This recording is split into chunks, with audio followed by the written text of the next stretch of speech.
Good afternoon, and welcome to our webinar this new year of 2017. It's a pleasure to have everyone on here, and I'll introduce our guest today, Ron Hartley, in just a few minutes. We're coming to you live from snowy Park City, Utah, where we got 18 inches of powder last night. So it is definitely a winter wonderland, and it was a little nail biting trying to get into the office this morning, but we're glad we made it. We had several people that took part of the ski morning and actually hit the slope, so it was good. For those of you who are wondering, we do have a Visit Me Ski for Free program, so anybody that's coming out to the Park City area, Salt Lake area, this winter, let me know. We've already seen a few and skied with a handful, so love to see you here, and when you come by and visit us, we'll take you skiing for a day on us. So it's a fun little treat we have, and we certainly enjoy where we live and what we have to offer. Today, it's my pleasure to welcome Ron Hartley, and I'll introduce Ron in just a second. But let me, as we kind of get started today, let me just remind you of a few things. We do have a lot of you that continue to come back every month and listen to our webinar content and our great presenters, and we appreciate that. We have over on the control panel for GoToMeeting, we do have the section where you can ask questions, and we invite you to do that. Ron has a great presentation for us today, but if you do have any questions at any time, please feel free to submit those on there. I'll be moderating those, and at the end of his presentation, I'll be able to relay your questions to him, and I'll let you know that I've received those as well. So again, take advantage of that. Having his expertise on here is fantastic. But let me go ahead and introduce Ron. Ron Hartley is the Business Relationship Manager at Solution Reach. Ron has been a marketing and business strategy advisor for the past 15 years, and about 5 years ago he found his niche in medical practice management consulting when he connected with Solution Reach, which is a software company that provides relationship management solutions. Besides being a frequent speaker at medical meetings and symposia, Ron was recently published in the Journal of Medical Practice Management and has contributed content to a number of medical marketing publications. In addition to that, I've heard Ron speak on numerous occasions. I'm always entertained, and I come away with so many great things, that help me in my understanding of marketing, new ways to explain it, and new ways to help our customers, do better. So with that, Ron, welcome, and thank you for taking time to be here today to talk about the keys to effective email marketing. Thank you, Chad. I appreciate that. It's great to be with you today, and I'm looking forward to sharing some insights on email marketing. I've known Chad and the people at Advice Media for quite a while now, and I'm so impressed with them, and I appreciate all that they do. They're just stellar in the services that they provide for website design and marketing, and so it's great to be involved with them and appreciate the opportunity to share some insights today. So before we jump into talking about email marketing, I just want to preface my remarks by saying with any marketing initiative that you embark on, it's really important to think it through from beginning to end. Don't just jump in and say, we're going to do this. And I mean, think it through, look down the road, what is the end result going to be? Because the extra effort up front really will save you time on the back end. So hopefully I can share some things with you today that will help you as you look at email marketing, which some of you are maybe already doing, some of you may be considering doing. I'll give you some insights that will help you know what things to look at before you jump in. I just want to share a story with you, though, about marketing and thinking it through to the end. Back in the 90s, the war on drugs was kind of a big deal. There was a school district up in upstate New York, and they wanted to get involved helping their kids understand the negative effects of drugs. They wanted to make the war on drugs part of what they're doing in their school district.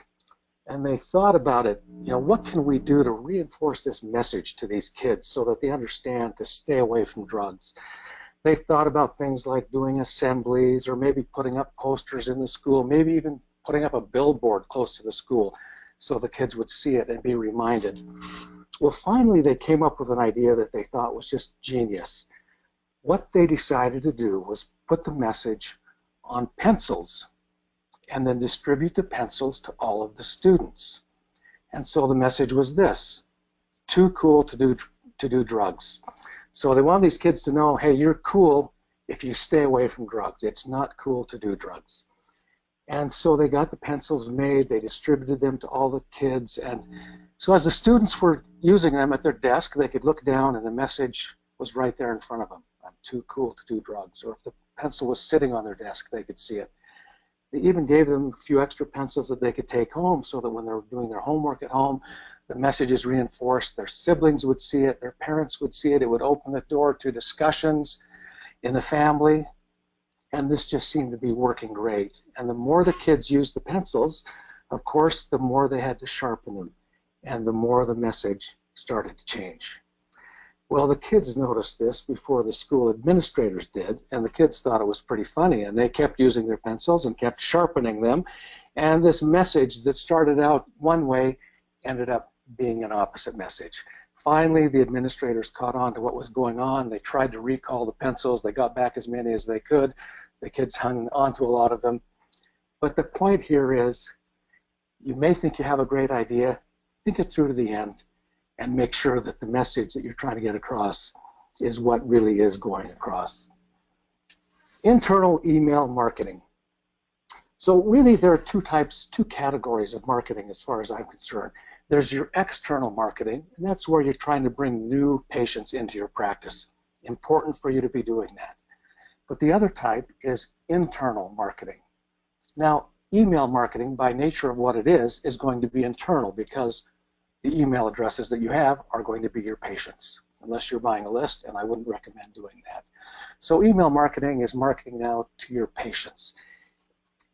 I don't know how long all of you have been in practice. Some of you maybe a shorter time frame, some of you a long time. You have a lot of patients, and a lot of them that maybe aren't active with your practice right now. So this is a great way now to keep those patients active with you, keep them coming in and engaged with you. So today we want to answer the big 4 questions about internal email marketing. We want to look at why we do it, how, what, and when. So first of all, why? Well, patient retention is really the big reason you're doing internal email marketing. You have those patients that have maybe drifted away, maybe become inactive, that you haven't seen in a while. We know that it costs maybe 8 to 10 times more to bring in a new patient than it does to keep an existing patient. So why not go after those patients that are there, that are sitting there, that haven't been in a while? Email marketing is a great way to do it. I don't know if all of you have looked at the patient lifetime value. I hope that you have, and let me just talk a little bit about that and why that's important. Each of your patients has a value. Hopefully those patients are staying with you for a long period of time. That's what this engagement through email marketing is going to help you do. But look at your patients. What does an average patient spend with you in a year? And then what is the average length of time that you keep a patient? Is it 5 years? Is it 10 years? Is it 15? Is it 20? So you take that annual spend, multiply that by the time that that patient stays with you, and now you have that patient lifetime value. Now we have all kinds of doctors, practitioners on this webinar today. Your patient lifetime value could be anywhere from maybe $10,000 to even as high as $100,000. So is it worth keeping that patient and keeping them active with you? Well, of course it is. Now add to that value the value of referrals. If your patients are happy with you, they like you, how many referrals will you get from them each year? So if you keep a patient for 10 or 15 years, they give you a referral each year. That adds to that lifetime value of that patient. So the key here with internal email marketing is we're keeping those patients engaged, keeping them active with you, and hopefully getting referrals. So some of the other whys of internal email marketing: patients really prefer email. It's an easy way to connect with them. It's unobtrusive, and it's very convenient. It's the instant accessibility that is really great. I don't know if any of you are mailing out marketing materials to your patients. It takes a while to get to them. You don't know if they're looking at it. With email marketing, we all know that our patients carry their smartphones around with them all the time. I mean, it's right there with them. And so you send an email out to them. Well, sure, they could at home look at that on their computer, but if they have their smartphone with them, wherever they are, whatever they're doing, they can access that, that message that you send out to them. It's easy and it's fast. There are systems out there that we'll talk about that allow you to do email marketing very easily. It's quick, it's not difficult to do. Once you get templates set up, they're reusable, and so you're just inserting new information, new content, and that information can be sent out quickly. Cost effective. There's no paper, there's no postage. It's easy to do. It really doesn't cost you anything to send those emails out once you get a system set up to do it. And this is a great reason for email marketing is you can segment and target your list. And what I mean here is every message you send out doesn't have to go to your complete patient base. It's not a one-size-fits-all situation. You can actually segment by demographics, maybe by procedure codes, and the key here is that we want the right message to go to the right people. And this, a good internal email marketing system is going to allow you to do that. Another thing is the online interaction that you get through email newsletters. So you can have links in there. So you can have a link to your website. You can have a link that they can click on to leave a review, or a link where they can quickly and easily make an appointment. Something that you can't do if you're mailing hard copies to your patients. And then the last thing here with the why is you're able to track your success. If you were to send something through the postal system to your patients, you have no idea if they've looked at it, opened it, what they read. But with an email newsletter, you can actually track the open rate, the click-through rate. I mean, you know exactly what they're looking at, who's looking at, and so you can track the success, and you can do A/B testing. You know, try some different things and see what works best with your patient base. So let's look at it quickly now at how. We've reviewed the whys. Now, how do you do it? Well, you need a delivery system. And as Chad mentioned, I work with Solution Reach. It's a company that provides email newsletter solutions for your practice, as well as appointment reminders and other things. But there are other people out there that do similar things. You might have heard of Constant Contact or MailChimp. My point is, find someone, do some research, and find a system that's going to work for you. And once you have this delivery system in place and set up, now it's really easy to add content and send out newsletters when you want to. You want to set up branded templates, and I've just shown a couple of examples here. And this will be the first thing that you'll want to do when you get a system in place, is set up templates that look like your practice so that when the newsletter goes out, it's going to be a familiar look. You want to have images on there that brightens it up a little bit. One of the things I wanted to point out is over, if you can see on the right-hand side here, right under the bar that has the date, refer a friend. You know, I talked about these different links that you can have in a newsletter. And then you look down here under the picture of the woman on the boat, it looks like. Click to send a referral, quick links, email us, visit our website, submit a review, like us on Facebook, follow us on Twitter, request an appointment. So this newsletter not only informs and engages your patient, but it now opens the door to further engagement by giving them opportunities to connect with you in other ways. What are you going to send out? What do you want to say to your patients? What do you want to tell them? Well, let's talk first of all about the subject line, because any email newsletter that goes out, if the subject line isn't compelling, they may not open it. So the first question is, how do you get them to open the email? A couple of tips that I think are helpful is keep it short, include the practice name or the doctor's name, and tell them what's inside. Don't make it a mystery. You know, I mean, summer's coming. It could be skincare tips from Dr. Smith, whatever. So they know what it is. Wow, okay, I'd like to read that, and they'll open it up. You know, don't try and trick them into opening it. None of this, you know, open this to win $1 million. We don't want to do anything like that. Well, that'll go right to your spam folder anyway. So now the content itself. You want to make sure that your content is relevant and timely.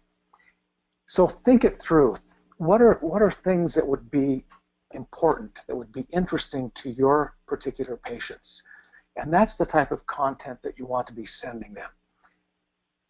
As it shows here, photos, video, story, these are all things that make the content compelling. And if your patients recognize that that's the kind of things you're sending to them, the next time you send an email newsletter, they will look forward to it, open it, because they know that it's something that's going to be worthwhile for them to spend the time reading.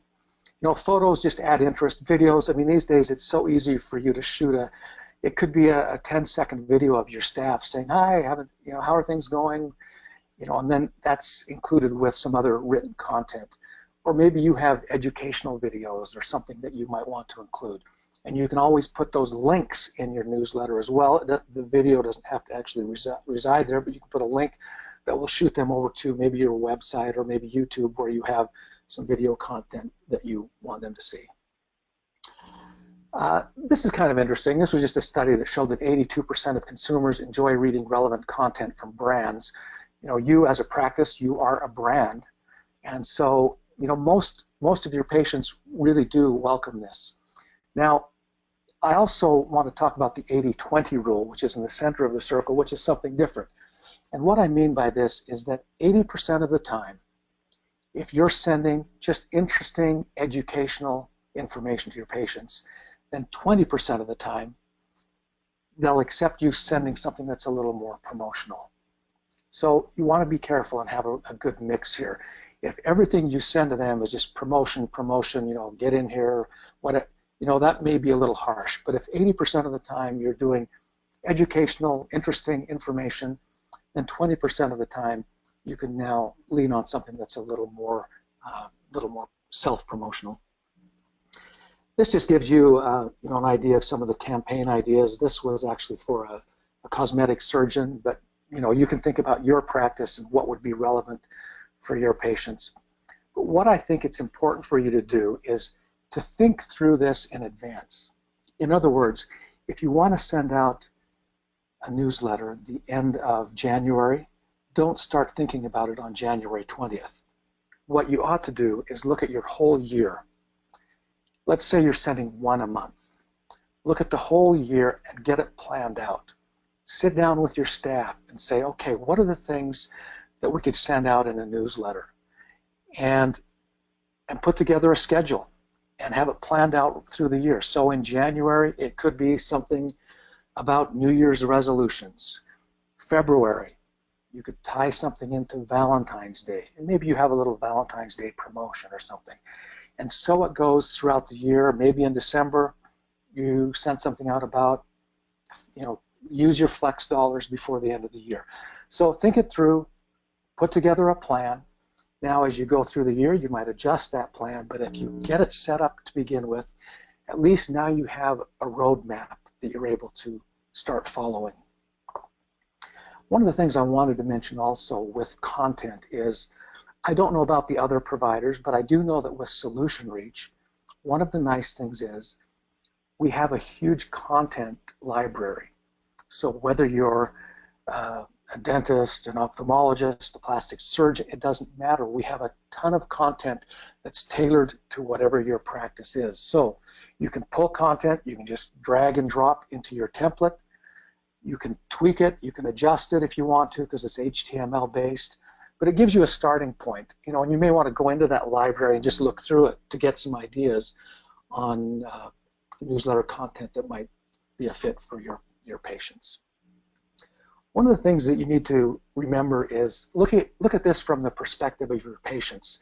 They're all going to be thinking, what's in it for me? And that's what that stands for. So what is the value proposition for them? If you want them to spend a few minutes looking at your email newsletter, what do they get out of it? So if you're focusing on content, again, that's relevant and timely and that is tailored to their particular situation, then the value proposition is, hey, this is something that's going to help me be healthier, this is something that's going to help me be happier, or in some other way. So always think about that. And secondly, always have a call to action.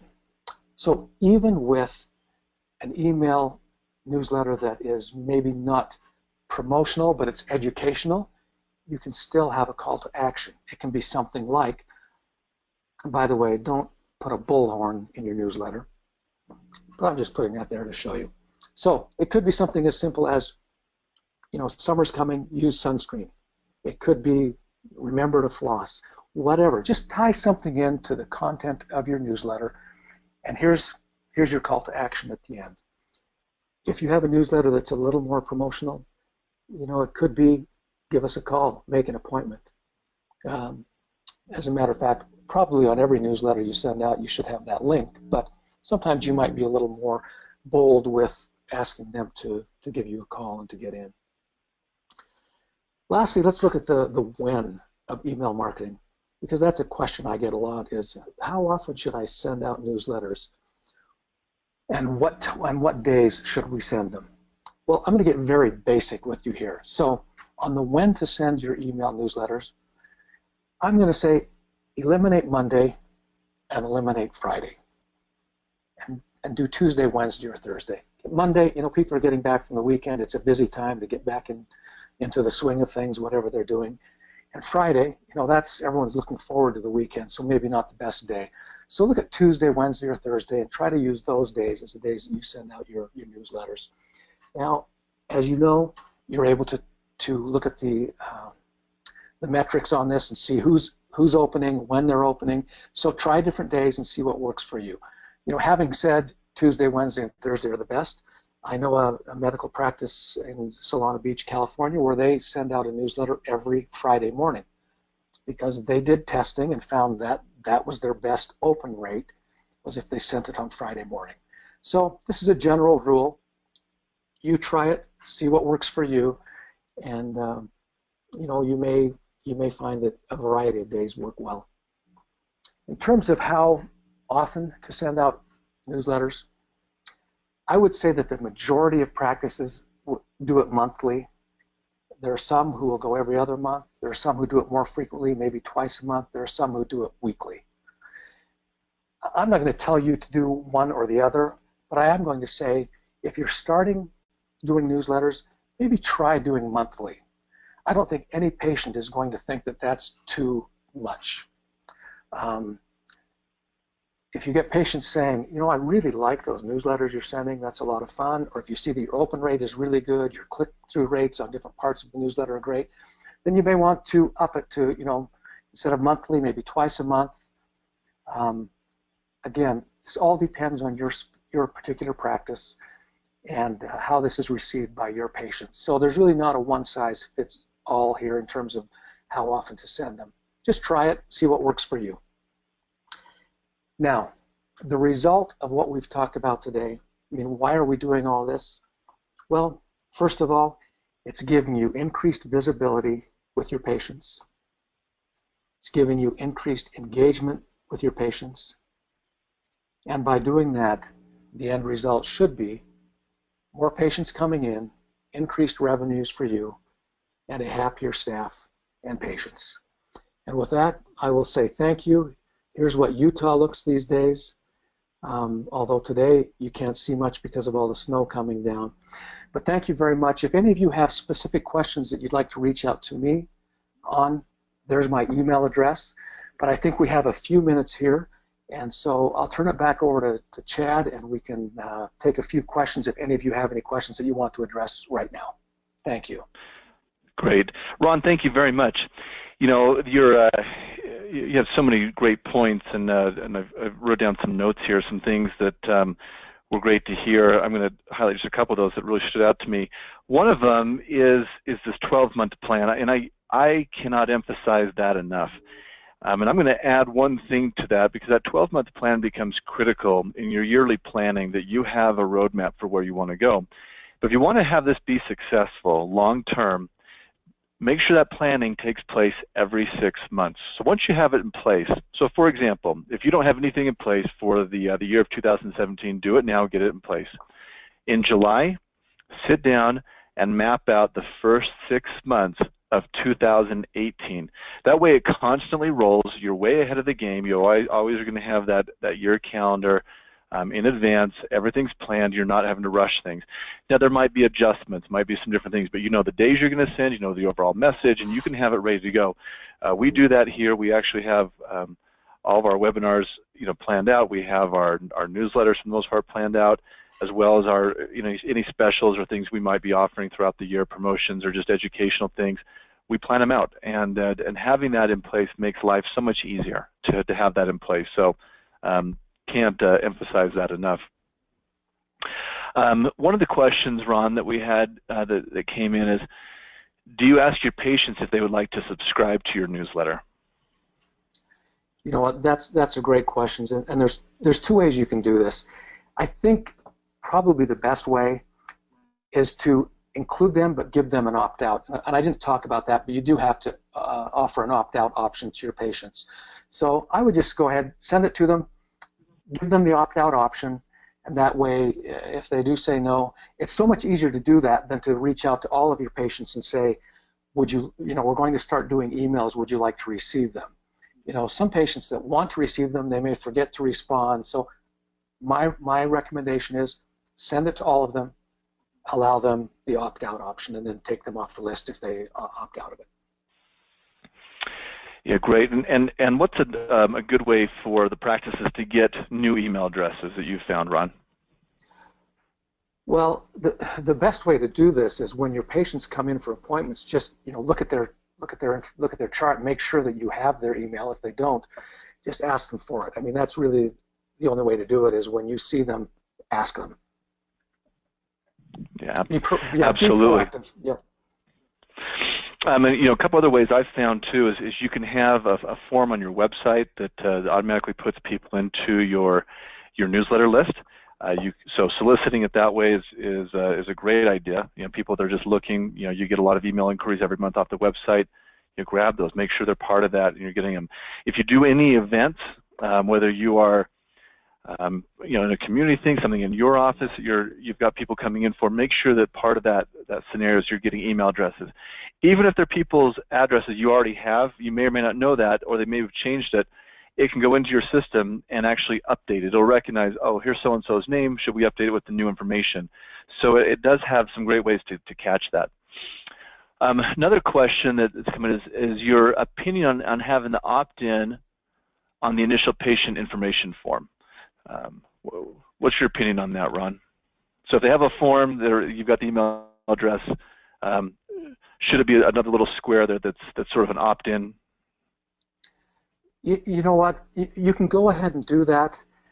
I'm just going to go back to my preference. My preference is, you already have a patient practitioner relationship just by virtue of the fact that that person is your patient.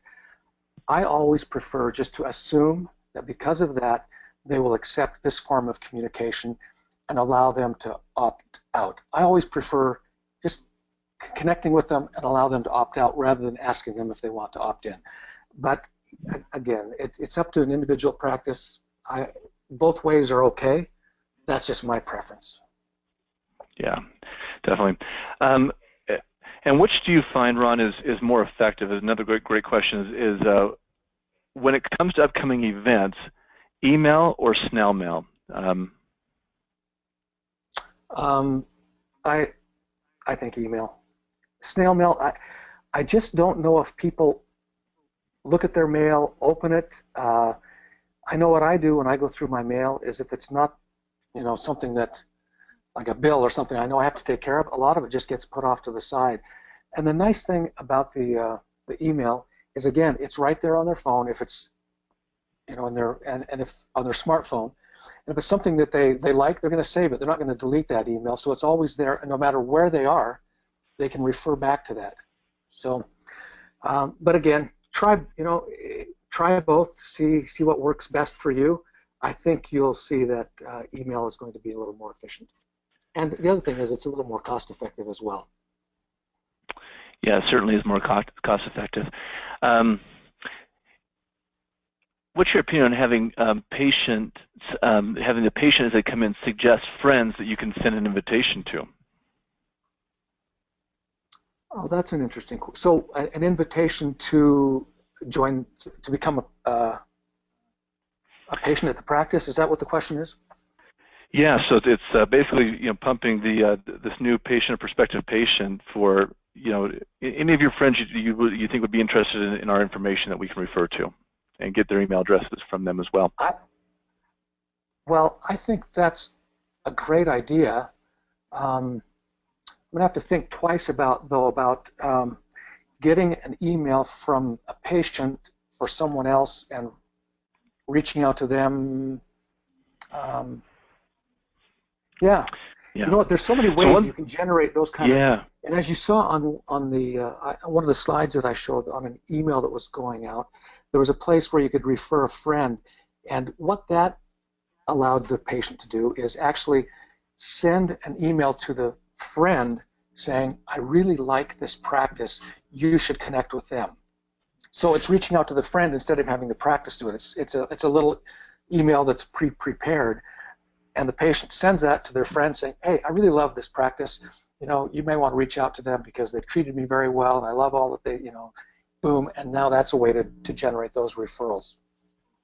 Yeah, there are some safeguards on there as well that I've seen, which is if you want to add somebody to your e-blast list, which of course you want to keep growing that any way that you can. So whether it's with your people that are coming into the office or with their friends as well, but with those that haven't given you express permission or who haven't given it to you directly, you can do a double opt-in where they have it, it sends them a note. We understand you'd like to connect with us, and they can choose whether or not they want to be part of that, and that's certainly a good way to do that.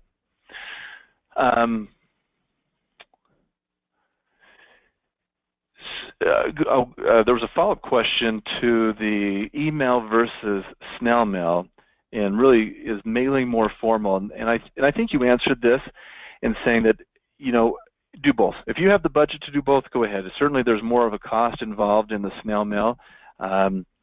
It does come across as probably a little bit more formal, but at the end of the day, they're both marketing pieces that are going out there. But I would do both. I would have your brand be seen as many times as possible. The messaging is critical. You never know when you're going to catch somebody when they're going to be at that heightened sense of wanting to do something where, oh yes, I saw that. I got my email about that. Here's the paper. So multiple ways of things coming in is excellent.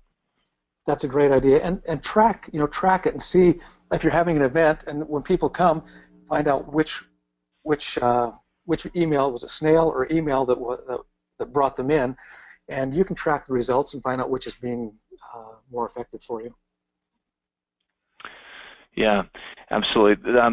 This next question, Ron, pertains to another service that Solution Reach offers. And those of you that aren't familiar with Solution Reach, we have a lot of our customers who use them on a monthly basis. The email part is actually one of the newer pieces, but if it's been there for a number of years, but it actually is one of the newer pieces compared to where they got their start. The question is there a good method to use when emailing to get the patients who come in for checkups, which is covered by healthcare, and convert them to paying customers?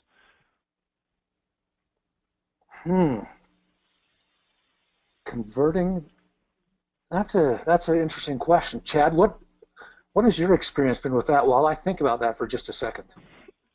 So this, certainly that I think you really hit upon it with the patient retention piece. But one of the great things I've seen, and this is where Solution Reach really made their mark, and one of the reasons I've referred them to a number of my customers, is because of the ability to do the re-ups, to be in touch with the customer base via text, the birthday messages, the appointment reminder system, which is so critical, and the fact that Solution Reach ties into so many of the EMR programs that are out there, is, if not all of them, is phenomenal. And so I think that where that's been the bread and butter of Solution Reach, I'm a huge fan, and I think that tool exists. Email is another way. Again, if you're texting, you're emailing, they're seeing it, but anytime you can get that re-up and getting people to come back in, it's going to be great. I mean, you talked about the lifetime value of a customer, and so if we took a dental patient, for example, well, they might be coming in for cleanings for 5 years and nothing's wrong, and all of a sudden, guess what? They need a dental implant or a few, and that procedure could easily cost $5,000. Well, before then it was $150 per treatment, so $300 a year over 5 years, $1,500. Well, guess what? after 5 years, there's $6,000. That's not unusual. That's how these things can work. So I think it's consistency is what I found. Go ahead. Chad, thank you. Thanks for opening that door, because I just wanted to say, so with Solution Reach, I mean, the email marketing, it's not like a standalone. This is just part of an overall plan to engage with your patients, and it's those appointment reminders that go out before they come in. It's on their birthday, just surprising them with a birthday greeting. It's the automated reactivation reminders that would go out, if a patient hasn't been in a year or whatever time frame the practice sets up. So all of these in conjunction, one with another, just generate that engagement with the patient, where the patient just says, you know what, I love these guys so much. I don't have any desire to go to search and find another practitioner, because I'm being so well cared for and communicated with by this practice. And so if you just look at this email marketing as part of an overall picture that just fits in with a few other engagement opportunities, I think you really have success. I agree. One thing to note too, and brought up by one of our people on here, is they said, not everybody knows what that you offer all the services, and I've got a great story for that. I was at a dental conference here in Utah a few years ago, and actually ran into my dentist, and he knew what I did. He wasn't a customer of mine. He was pretty low key with everything he was doing, and he came up to me and said, "I need your help." I said, "What's going on?" He said, "Well, I lost 2 huge cases, each worth about $15,000 on these major kind of smile makeover cases, and to the guy I share office space with." And I'm like, "You got to be kidding me! What, did he poach these? What happened? The staff?" He said, "No." He said, "These patients didn't know that I offered those procedures." And I started to kind of laugh inside. I know his business partner, the guy that they share office space. And was a neighbor of mine, and was very aggressive in his marketing. Had a website. I saw stuff in magazines, newspaper, local paper, everything. He was always constantly pushing this. He had messages in his office, and I looked at him and said, "I didn't know you did that either." And he's like, "Oh my gosh, how do you not know this?" And I'm like, "You never talk about it. There's nothing in your office. You don't have a website. You don't do any of these things." He's like, "You're right. You're right." And he started to change, what he was looking at. But you have to realize that most of, people are like, "Well, what am I going to say on a monthly basis, or these messages?" Guess what? Your patients know far less about what you do than you think. And so that consistent message is important. It could be something as simple as you've hired a new staff member. Send out an email newsletter saying, "We want to welcome so-and-so to our staff. Here's what her or his expertise is, and we look forward to you coming in and meeting them. We know that they'll take care of." So look for opportunities like that to send out these newsletters. That's what patients, those human interest stories are probably as engaging as anything else. So look at opportunities like that as a great way to communicate with your patients. Right. This next question that came in is related to the part when you were talking about segmenting your list, and this, it's a great way to do this. But the question is, do you suggest sending out an email saying, "We haven't seen you in a while. Come in and check out," to really kind of re-engage those clients Yes. they haven't seen? Yeah, and I'll just tell you. So with Solution Reach, that's one of the features that we offer, is that if a patient hasn't been in a certain time frame, and so for a dentist it could be the 6-month mark. If the patient doesn't come in, a little notice will automatically go out to them. It's not a newsletter, it's just a little reminder. "Hey, we haven't seen you in a while, time to come in for your cleaning, please give us a call." Or with a Botox patient, it could be 3 months. With a filler patient, it could be 9 months or a year. So it can be tailored to the specific needs of that patient. But so it's different than a newsletter. It's just a little reminder that goes out, and it's not like the same time frame for the whole patient base. It's depending on what procedures they're interested in. This little reminder, you don't have to do anything. It just automatically goes out and says, "Hey, we haven't seen you in a while." And I know I just tell most practices see like a 20 times return on their investment just on that feature alone. So right. That answers your question. I wouldn't necessarily do it as a newsletter, but there are features that will do exactly what you're asking. Perfect. Ron, thank you very much. And everyone, I guess if I could sum it up, if you want a solution to reach your patients, it's Solution Reach. They're fantastic. But I do appreciate everyone coming in today and participating in our webinar. Want to make just a couple of quick announcements as well. Next month on February 15th at noon Mountain Time, we will have Jay Shore presenting. Jay is another big friend and colleague of Advice Media. Jay has presented for us in the past and does an excellent job. He will be speaking on the top 6 negotiating tips that every business practice should know, and I've heard him present on this, and it really is critical. As we discussed various topics, this is one I thought every practice needs this. There's so many different services out there, from your lasers to your web companies, to all these other services, and you know how to really negotiate and find the best ways, and make sure that it's not only about cost. It's about getting the quality, making sure someone's going to really take care of you, but finding the best solution at the right price that's going to work with your practice long term. I also want to note that this has been recorded, and it will be on our website by Friday afternoon. So you'll be able to go back and watch that. You can go to advicemedia.com and go to our resources tab, and you'll see our webinars, and it has all of our former webinars on there as well. Again, thank you for joining us today. Ron, thank you very much. Always a pleasure to visit with you. Really appreciate you taking time to educate our customers and our group today. So thank you very much. My pleasure, Chad. Thank you, and thanks to everyone for joining us. Wish everyone a great and successful 2017. We'll see you next month. Bye-bye.